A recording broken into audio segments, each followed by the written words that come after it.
Hello दोस्तों, आप सभी का स्वागत है आज के इस वीडियो में। और आज के इस वीडियो में हम जानने वाले हैं मैथ्स के मोस्ट इंपॉर्टेंट एमसीक्यू, जो बहुत ही बार काफ़ी बार मोस्ट इंपॉर्टेंट एमसीक्यू है, जो कई बार आ चुके हैं। तो हम लोग सबसे पहले स्टार्टिंग से एमसीक्यू देखते चलेंगे और एमसीक्यू हर जितने भी एमसीक्यू करेंगे सब चैप्टर वाइज करेंगे।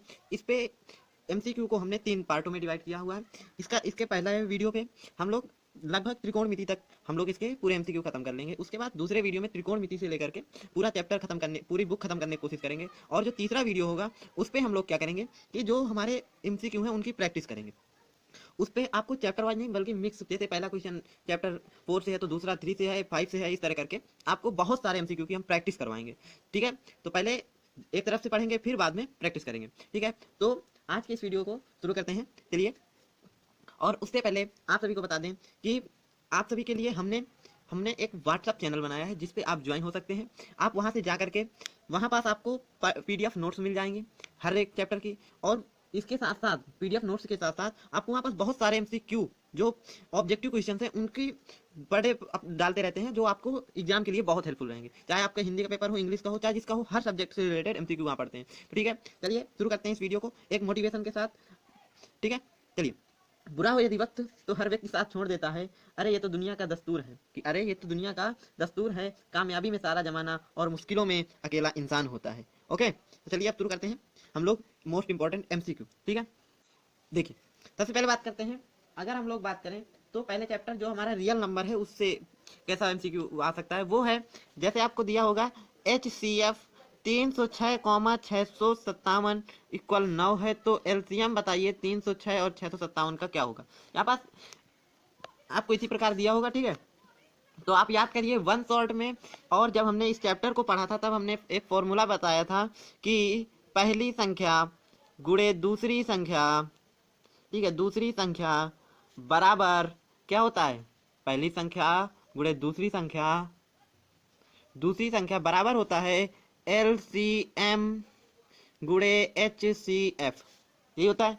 तो पहली संख्या क्या है हमारी 306, तो हम यहाँ लिखेंगे 306 गुणे दूसरी संख्या क्या है 657 इक्वल एलसीएम हमें ज्ञात करना है इंटू HCF पता है 9, तो 9 लिख देंगे।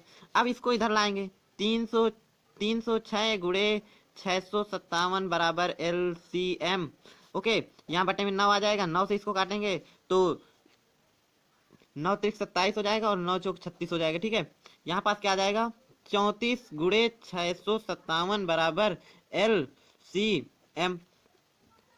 तो जब आप अब इनका गुणा कराएंगे तो क्या आएगा, इसका जब गुणा कराएंगे तो LCM इज इक्वल कितना आ जाएगा 22 33 और कितना आएगा 6, क्या आएगा 22 33, सॉरी 22 33 6 नहीं 22 33 8 आएगा। ठीक है, कितना आएगा 22 33 8 आएगा। ओके, अब बात करते हैं अगले क्वेश्चन की। √3 एक है, क्या है, परिमेय है, अपरिमेय है, पूर्ण है या कोई नहीं। यहाँ परिमेय संख्या है या अपरिमेय संख्या है या पूर्ण संख्या है, ठीक है, या कोई नहीं है। तो आपको पता है ये अपरिमेय संख्या है। ओके, अब बात करते हैं अगले क्वेश्चन की। तो अगला क्या कह रहा है, दो घात वाले बहुपद को कहते हैं। देखिए एक घातीय या रैखिक, ठीक है, एक घातीय या रैखिक किसके कहते हैं, जिसकी घात क्या हो, जिसकी घात 1 हो। द्विघातीय जिसकी घात 2 हो, दो घात के बहुपद को कहते हैं। ठीक है, शून्य बहुपद किसे कहते हैं, जिसका गुणांक शून्य हो, क्या, जिसका गुणांक शून्य हो, क्या, जिसका शून्य गुणांक हो। ठीक है, अत्रिघाती किसको कहते हैं, जिसकी घात 3 हो, क्या हो, जिसकी घात 3 हो। ओके, तो यहाँ हमें क्या कह रहा है, दो घात वाले बहुपद को, तो दो घात वाले क्या कहेंगे, द्विघाती, ऑप्शन नंबर दूसरा सही होगा। ठीक है, निम्न में द्विपदीय बहुपद है, निम्न में द्विपदीय बहुपद कौन सा है, तो देखिए ये कौन सा है, एक पदीय है, क्योंकि इस पे एक पद है। कौन सा है ये, एक पदीय। ये कौन सा है, एक पदी, दो पदी, तीन पदी। ये देखिए जहां से प्लस माइनस का चिन्ह लगे होते हैं ना, वहीं से ये अलग होते हैं कि कितने पदी हैं। ठीक है, एक पदी, फिर यहाँ से चिन्ह आया तो अलग हो गया, ये एक हो गया। अब यहाँ से यहाँ तक एक चिन्ह है तो दो पदी और यहाँ 3, तो ये कौन सा होगा, त्रिपदी। कौन सा, त्रिपदी। आपको याद होगा बहुपद के बेसिक वीडियो में, और जब हमने वन शॉट किया था तब भी हमने ये बताया था। ठीक है, अब यहाँ पास बात करें, एक पदी, द्विपदी, त्रिपदी, चतुर्थपदी। ठीक है, चतुर्थपदी है। ठीक है, अब यहाँ पास बात करें एक पदी द्विपदी, यानी ऑप्शन नंबर चौथा सही होगा। ठीक है, देखिए यहाँ पास मैंने पूरी डिटेल में क्यों बताई, क्योंकि दो घात वाले बहुपद को क्या कहते हैं, पहले ये क्वेश्चन लिया जाए, फिर उसके बाद तीन घात वाले बहुपद को क्या कहते हैं, ये क्वेश्चन लिया जाए। तो मैंने एक में ही सब बता दिया कि तीन घाती, द्विघाती, एक घाती। ठीक है, किसे कहते हैं, ठीक है। अब देखिए इस पे भी बता दिया एक पदी द्विपदी क्या सब है, ठीक है। अब निम्न में शून्य बहुपद है। शून्य बहुपद क्या होगा, अभी मैंने बताया जिसका गुणांक शून्य हो। इसका गुणांक शून्य है क्या, नहीं है। ये एक प्रकार से देखा जाए तो कौन सा बहुपद है, रैखिक है। कहता है रैखिक क्योंकि चर की अधिकतम घात एक है, ठीक है। और दूसरा देखा जाए तो द्विपदीय है, ठीक। इसकी बात करें एक पदी द्विपदी त्रिपदीय है, त्रिपदीय है, ठीक है, त्रिपदी। और बात करें तो द्विघातीय है, द्विघातीय है। ये कौन सा है, ये शून्य बहुपद है, ठीक है, क्योंकि गुणांक में देखो सब शून्य शून्य है, ठीक। अब यहाँ पास बात करें तो ये एक पदीय है और रैखिक है, एक पदीय और रैखिक, ओके। आई बात समझ में। आगे बात करते हैं शून्यकों के योग का सूत्र होता है द्विघात बहुपद के लिए, द्विघात बहुपद के लिए शून्यकों का योग। तो इसका सूत्र क्या होता है, अल्फा प्लस बीटा बराबर माइनस का बी अपॉन ए, ठीक है। और यहीं पास बात करें शून्यकों का गुणनफल का सूत्र क्या होता है, अल्फा इंटू बीटा बराबर सी अपॉन ए, ओके। अब यहाँ पास अगला क्वेश्चन क्या है कि अगला क्वेश्चन कह रहा है कि x square minus 2x minus 8 के शून्यक होंगे। इसके शून्यक पूछा है तो इसके शून्यक ज्ञात करेंगे। देखिए इन दो इसका इधर एक है, एक से मल्टीप्लाई करेंगे तो 8 ही आएगा। 8 को ऐसे क्रम में हमें डिवाइड करना है कि घटाने पर, क्योंकि यहाँ माइनस का चिन्ह लगा है तो घटाने पर कितना आए, 2 आए। तो देखिए यहाँ पास करेंगे एक्स स्क्वायर माइनस 4 माइनस 2 करेंगे, एक्स माइनस 8 आ जाएगा, ठीक है। 4 2 का गुणा करेंगे तो 8 आएगा और इसको घटाएंगे तो 2 आ जाएगा। तो यहाँ क्या आ जाएगा, एक्स स्क्वायर माइनस 4 माइनस 2 से करेंगे तो कितना आ जाएगा, यहाँ क्या करेंगे 4x आ जाएगा माइनस प्लस का 2x आ जाएगा, ठीक है, क्योंकि माइनस माइनस का जब गुणा होगा तो प्लस का 2x हो जाएगा। और यहाँ पास बात करें माइनस 8 हो जाएगा। अब इन दोनों में से कॉमन लें तो क्या कॉमन मिल जाएगा, x बचेगा क्या, x माइनस 4, यहाँ क्या कॉमन लें प्लस का 2 तो क्या बचेगा x माइनस 4, ठीक है, x प्लस 2 और x माइनस 4, तो x बराबर क्या आ जाएगा माइनस का 2 और x बराबर क्या आ जाएगा 4 प्लस का, तो शून्य क्या होंगे माइनस का 2,4, ठीक है, इस प्रकार लिखा होगा, ओके। तो चलिए बढ़ते हैं आगे और क्वेश्चन जानते हैं। देखिए अब इस क्वेश्चन की बात करते हैं। क्या कह रहा है, भिन्न 2/3, भिन्न 2/3 प्राप्त करने के लिए भिन्न 2/7 के अंत तथा हर में जोड़ी जाने वाली संख्या है। तो देखिए 2/3 प्राप्त करना है, 2/7 है तो हमने लिखा 2/7 और इसको थोड़ा सा बढ़ाया प्लस, पहले क्या है 8 है, 8 जोड़ के चेक करते हैं, 8 और 8 तो क्या आ जाएगा हमारे पास 8 2 10, 10 बटे और 8 7 15, 8 7 15, तो इसको काटेंगे तो क्या आ जाएगा 2/3 आ गया, ठीक है। 5 से काटेंगे 5 दूनी 10 और 5 3 15, यानी हमारा ऑप्शन कौन सही होगा 8 पहला। अब हम इसी तरह हर को, अगर आप जैसे पहले में नहीं आ रहा 2/3 तो दूसरी रख के जोड़ेंगे, तीसरी रख के जोड़ेंगे, इसी प्रकार जोड़ करके आप ला सकते हैं। अब एक और दमदार क्वेश्चन आ गया, एक पिता एवं पुत्र की आयु का योगफल कितना है 40 वर्ष है तथा इनका अंतर 20 वर्ष है, पिता की आयु होगी। देखो सबसे पहले पिता की आयु मानो x प्लस बेटा की आयु y बराबर 40 वर्ष और x माइनस वाई बराबर 20 वर्ष, इन दोनों का योग कितना है 40 है और इन दोनों का अंतर कितना है 20 है। इसको विलोपन विधि से हल कर लो, खत्म कर दो, 2x बराबर क्या आ जाएगा 40 20 60, तो क्या हो जाएगा x बराबर 60/2, 2 से काटेंगे तो कितना आ जाएगा 30, यानी x की आयु 30 वर्ष। अभी रुको, अब x minus Y sorry x plus Y equal 40 है। अब क्या करोगे x की वैल्यू रख दोगे यहाँ तो क्या आ जाएगा 30 प्लस वाई बराबर 40 आ जाएगा। तो वाई बराबर क्या आ जाएगा 40 माइनस 30, वाई बराबर क्या होगा 10। तो चूंकि पिता क्या कितनी हो जाएगी 30 वर्ष, ऑप्शन नंबर दूसरा सही हो जाएगा, ठीक है, 10 वर्ष नहीं होगी, ठीक है, जो आयु बड़ी होगी वही होगी, ठीक है। अब आप आगे बात करते हैं समीकरण 3x प्लस 2y बराबर 4, क्या समीकरण 3x प्लस 2y बराबर 4 में y का मान कितना है -1, y का मान -1 है तो x का मान क्या होगा, x का मान क्या होगा। तो देखिए यहाँ पास सबसे बढ़िया बात क्या 3x लिखो प्लस 2 इंटू वाई का मान -1 है लिख दो या, और बराबर कितना है 4 के। यहाँ पास क्या करोगे, अब तुम्हारे पास एक बेटर ऑप्शन है 3x लिखो, ये 2 का क्या हो जाएगा माइनस हो जाएगा, इसको उधर भेजो तो क्या हो जाएगा 4 प्लस 2 हो जाएगा, माइनस का प्लस का 2, 4 2 6 हो जाएगा। तो अब यहाँ पास ऑप्शन 2 होगा, ठीक है बेटा, यहाँ पास ऑप्शन 2 होगा चूंकि ऑप्शन 2, ठीक है। तो यहाँ पास अब क्या आ जाएगा, आगे बात करें x बराबर कितना आ जाएगा 6/3 आ जाएगा, 3 से काटोगे 2 आएगा, x इक्वल 2 आएगा, ठीक है, ओके। अब आगे क्वेश्चन की बात करते हैं। अगले क्वेश्चन पे बात करें, यदि द्विघात समीकरण 3x square minus 6x plus के इक्वल 0 के मूल समान हो तो के का मान ज्ञात कीजिए। याद कीजिए जब हमने द्विघात समीकरण का वन शॉट किया था वहां पास हमने बहुत अच्छे से बताया था कि ये इस प्रकार के क्वेश्चन, ये मूलों की प्रकृति पे आधारित क्वेश्चन आपको बहुत मिलेंगे बोर्ड एग्जाम में, ठीक है। और इम्पोर्टेंट क्वेश्चन ही हम यहाँ पास करा रहे हैं, ठीक। चलिए इसको इसको देखते हैं कैसे हल होगा। ये क्वेश्चन जो है बहुत ही अच्छा है, बहुत ही अच्छी तरीके से इसको हम करेंगे। देखिए सबसे पहले डी इक्वल हम मानेंगे। डी का इक्वल क्या होता है, फॉर्मूला वो क्या होता है, यहाँ पास बी स्क्वायर माइनस 4ac होगा, ठीक है। चूंकि गलत है, जो कि यहाँ पास ये रूट नहीं होता, ठीक है। कभी भी रूट लगाने की गलती मत करना, ओके बच्चों। तो यहाँ पास रूट नहीं होगा, केवल बी स्क्वायर माइनस 4ac होगा। और डी का मान जब कहे मूल समान हो, तो जब मूल समान हो तो डी का मान क्या होता है, 0 होता है। क्या होता है, 0 बराबर बी स्क्वायर, ये देखो a x square plus b x plus c बराबर 0 है। तो ए का मान 3, बी का मान -6 और सी का मान के है। तो ठीक है, बी का मान अगर करें बी स्क्वायर भी करेंगे तो -6 का अगर हम स्क्वायर भी करेंगे तो हमारा 36 ही आएगा, प्लस का -4 गुणे ए का मान क्या है, 3 है, और सी का मान क्या है, के है। ओके, 0 बराबर इसका अगर करेंगे तो क्या आ जाएगा, 36, और इसका करेंगे तो 4 3 12 के हो जाएगा, ठीक है।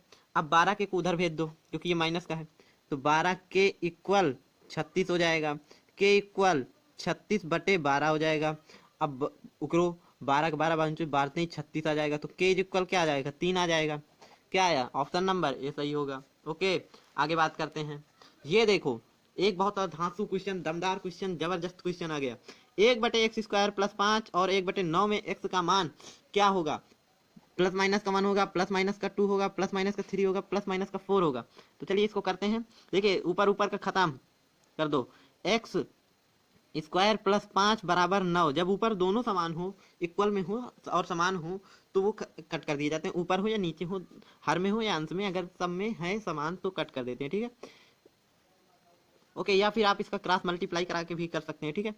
और यहाँ पास बात करें तो अब ये 5 उधर जाएगा माइनस में, x² बराबर 9 - 5 हो जाएगा। तो x² बराबर 9 में 5 गया कितना आएगा, 4। तो x बराबर √4 आ जाएगा, ठीक है। x बराबर, अब यही पास बात करें तो x बराबर क्या आ जाएगा, प्लस माइनस का 2 हो जाएगा। तो ऑप्शन दूसरा सही हो जाएगा। अब बात करते हैं समांतर श्रेणी का सार्वंतर है। देखो इस पे -5, -1, -3, -7 डैश डैश डैश डैश, ठीक है। समांतर श्रेणी है, इसका सार्वंतर, सार्वंतर क्या होता है, पहले पद से इस पद के मतलब अंतर होता है इन दोनों का, ठीक है।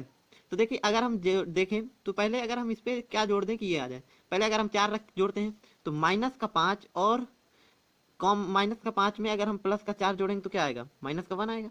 अब -1 जो है, -1 में अगर हम +4 जोड़ेंगे तो कितना आ जाएगा, 3 आ जाएगा, क्योंकि हमारा आ रहा है, ठीक है। अब इसी प्रकार इस पे जोड़ेंगे तो कितना आ जाएगा, 7 आ जाएगा 3 पे, मतलब इस पद पे क्या जोड़े कि ये आ जाए, और वही संख्या हमें हर में जोड़ते चले जाना है। तो ऑप्शन नंबर ये सही हो जाएगा। चलिए आगे बढ़ते हैं। अब बात करते हैं इस क्वेश्चन की। ये क्वेश्चन क्या कह रहा है, 15 नंबर क्वेश्चन क्या कह रहा है, बिंदुओं 5,0 और 12,0 के बीच की दूरी। तो हमने पढ़ रखा है डिस्टेंस बराबर, या इसे डी बराबर भी कहते हैं, या दूरी बराबर भी आप इसको लिख सकते हैं। डी इक्वल क्या लिखेंगे, यहाँ पास आपको लिखना क्या है वो बता रहे हैं। आपको जो लिखना है वो है, हाँ, तो डी इक्वल आप लिखेंगे यहाँ पास क्या, फॉर्मूला क्या होता है, x1 - x2 plus y1 - y2। देखिए ये आपकी किसकी वैल्यू है, ये x1 है, ये क्या है, y1 है, ये क्या है, x2 है, ये क्या है, y2 है। चूंकि y1 और y2 0 है तो हमें x1 और x2 से मतलब है, इन दोनों का स्क्वायर होता है, ठीक है।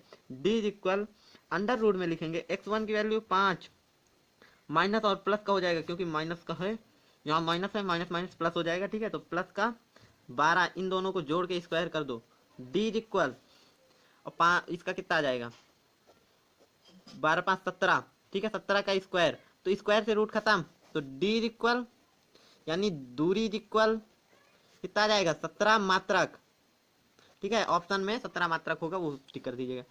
बिंदु 3,4 की वाई अक्ष से दूरी। देखिए अगर वाई अक्ष से पूछ रहा है, यहाँ पास थोड़ा ध्यान दीजिएगा, क्योंकि किसे पूछ रहा है, वाई अक्ष से पूछ रहा है, तो कितना होगा, वाई अक्ष से दूरी ये होती है वाई अक्ष से दूरी, ठीक है, और ये होती है एक्स अक्ष से दूरी, एक्स अक्ष से दूरी। जब वाई अक्ष से पूछे तो इधर वाला होगा यानी भुज होगा। अगर एक्स अच्छे से पूछे तो कोटि होगा, वाई अच्छे से पूछ रहा है तो क्या हो जाएगा 3 मात्रक। ठीक है, ओके। अब यहाँ पास बात करते हैं बिंदुओं -2,6 और -2,10 को मिलाने वाले रेखाखंड के निर्देशांक होंगे। मिलाने वाले रेखाखंड के निर्देशांक होंगे। ठीक है, तो ये क्या होंगे, मिलाने वाले रेखाखंड के मध्य बिंदु के निर्देशांक। क्या मध्य बिंदु पूछ रहा है, मध्य बिंदु के निर्देशांक होंगे, रेखाखंड के मध्य बिंदु के निर्देशांक होंगे। तो formula x1 + x2/2 y1 + y2/2 होता है, आप सभी को पता है। तो x1 ये हो गया, x2 ये हो गया, -2/2 कॉमा y1 ये हो गया, y2 ये हो गया, 6 + 10 = 2। क्या हो गया, अब बात करते हैं, इनको जोड़ेंगे तो -4/2 आएगा, इससे काटेंगे 2 आ जाएगा, वो भी क्या आएगा माइनस का। इसकी बात करें तो कितना हो जाएगा 10 और 6 हो जाएगा हमारा कितना 16 और बटे 2, 2 से काटेंगे 8 आएगा। तो निर्देशांक क्या होंगे -2,8। ओके, आई होप आप सभी को क्लियर होंगे क्वेश्चन, कोई डाउट नहीं होगा। ठीक है, तो चलिए आगे बात करते हैं। अब आगे बात करते हैं साइन 90 डिग्री का मान होता है, इन 90 का मान क्या होता है, साइन 90 का मान क्या होता है। तो साइन 90 का मान क्या होता है, हमने आप त्रिकोणमिति की सारणी बहुत ही अच्छे से पढ़ रखी है, एक वीडियो भी मैंने अपलोड कर रखा है जो त्रिकोणमिति के सारणी से रिलेटेड है। आपको वहाँ सारणी याद करने की जरूरत नहीं पड़ेगी, पूरा ट्रिक के माध्यम से आप विद इन सेकेंड निकाल सकते हैं। तो साइन 90 का मान होता है 1 होता है, ठीक है, सबको पता है। ठीक है, और यहाँ पर साइन 15/cos75 का मान, साइन 15/cos75 का मान क्या होता है, तो साइन 90/cos75 का मान क्या होगा बेटा 1 होगा। कैसे होगा, देखो यहाँ पास अगर आप चाहो तो इसको क्या करोगे, साइन 15 को अगर कॉस में चेंज करोगे तो कॉस 75 आएगा। ठीक है, और अगर कॉस 75 को साइन में चेंज करोगे तो साइन 15 आएगा, बाय यूजिंग साइन थीटा बराबर क्या कहते हैं कॉस, साइन 90 माइनस थीटा बराबर cos theta, cos 90 minus theta बराबर साइन थीटा, ये फॉर्मूला यूज करके। तो इसका जब भी आपको कभी लिखा हो साइन और कॉस, ऊपर का ये डिग्री जोड़ना, ये डिग्री जोड़ना, अगर दोनों अगर मान जोड़ करके 90 हो रहे हैं, ठीक है, तो क्या होगा 1 होगा। ओके, आई होप क्लियर होगा।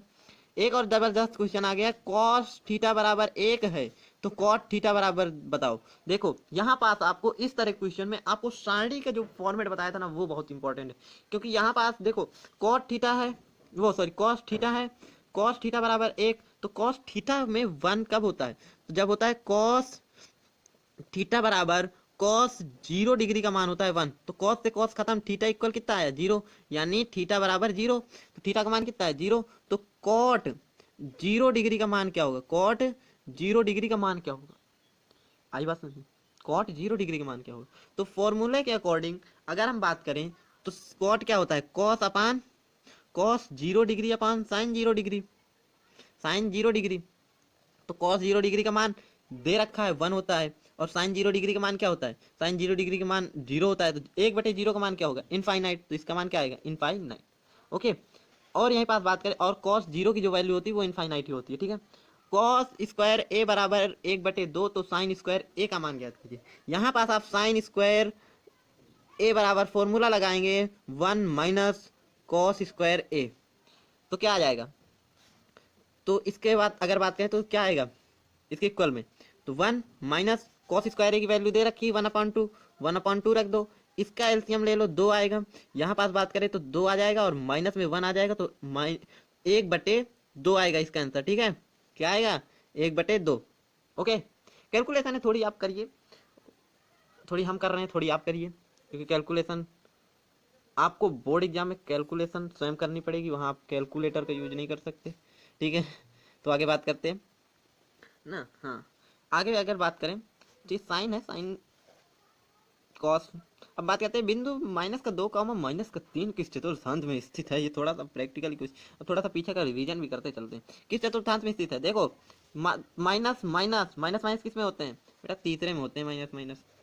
पहले में क्या होते हैं, पहले में होते हैं प्लस माइनस, दूसरे में क्या होते हैं, दूसरे में होते हैं माइनस प्लस, तीसरे में माइनस माइनस, चौथे में क्या होते हैं बेटा, चौथे में होते हैं प्लस, सॉरी चौथे में क्या होंगे प्लस माइनस। ओके, ठीक है, पहले में क्या होंगे, प्लस प्लस होंगे, दूसरे में क्या होंगे, माइनस प्लस होंगे, तीसरे में क्या होंगे, माइनस माइनस होंगे, और चौथे में प्लस माइनस होंगे। ओके, तो अब बात करते हैं साइन 18 बटे साइन कॉस 72। चूंकि 18 और 72 का योग 90 होगा तो इसका भी मान क्या आएगा, 1 आएगा। कॉस स्क्वायर 45 और कॉस स्क्वायर 60 का मान, ये थोड़ा सा क्वेश्चन अच्छा है। तो कॉस स्क्वायर 45, कॉस 45 का मान क्या होता है, 1 बेटा √2 होता है, ठीक है। और इसका स्क्वायर करो और माइनस करना है क्या, कॉस स्क्वायर 60, कॉस स्क्वायर 60 का मान क्या होता है, 1/2 का स्क्वायर, ठीक है, 1/2 होता है। अब इसकी बात करें तो इसके अगर हम बात करें तो क्या होगा, इसका हमारा आ जाएगा 1/2 माइनस 1/4, इन दोनों का एलसीएम लो, कितना आ जाएगा, 4 आएगा। अब बात करें तो यहाँ क्या आ जाएगा, 2 माइनस 1 आ जाएगा, तो 1/4 आएगा मान, क्या आएगा, 1/4 आंसर। ओके, आगे बात करते हैं बिना देरी करते हुए कि अब हमारा ये वीडियो यहाँ से एंड हो रहा है, क्या ये वीडियो यहाँ से एंड हो रहा है। अब आगे के क्वेश्चन नेक्स्ट वीडियो में करेंगे, तो नेक्स्ट वीडियो के लिए तैयार जरूर रहिएगा। उस पर और भी ताबड़तोड़ क्वेश्चन होंगे, और भी ज़्यादा महत्वपूर्ण क्वेश्चन होंगे, बहुत ही ज़्यादा महत्वपूर्ण क्वेश्चन होंगे। जितने भी क्वेश्चन हो रहे हैं सारे इंपॉर्टेंट है, सारे प्रीवियस ईयर में आए हुए क्वेश्चन है, एक भी क्वेश्चन प्रीवियस ईयर में ना आया हुआ क्वेश्चन नहीं है, सारे प्रीवियस ईयर के क्वेश्चन है। ओके, और आपसे अगेन कहेंगे कि आपको अगर डाउट पूछना है, आप हमारे इंस्टाग्राम पेज पर जाकर के वहाँ से आप मैसेज कर सकते हैं। मतलब अगर आपका कोई क्वेश्चन है, आप क्वेश्चन की फोटो क्लिक कीजिए और हमारे इंस्टाग्राम पेज पे सेंड कर दीजिए मैसेज के थ्रू। और दूसरी बात, आपको कोई डाउट है कमेंट करिए, आपके हर एक कमेंट का जवाब मिलेगा। तीसरी बात, आप व्हाट्सअप चैनल जरूर से जरूर ज्वाइन कीजिए, वहाँ पर आपको हर क्लास की नोटिफिकेशन मिलेगी, हर वीडियो की, कौन सा वीडियो अवेलेबल हो रहा है, आपको वहाँ पास मोस्ट इंपॉर्टेंट एमसीक्यू की प्रैक्टिस करवाई जा रही है, प्रैक्टिस सीट वहाँ पास आपको डाली जा रही है। और तीसरी बात, प्रैक्टिस क्वेश्चंस हो रहे हैं बहुत ज़्यादा, प्रैक्टिस क्वेश्चंस वहाँ पास आपको दिए जाते हैं, और नोट्स भी प्रोवाइड की जाती हैं, ठीक है। बहुत सारी चीज़ें हैं जो व्हाट्सअप चैनल पे हम आपको दे रहे हैं सिर्फ आप सभी के लिए, तो ठीक है। चलिए मिलते हैं अगले वीडियो में, tata bye bye, see you.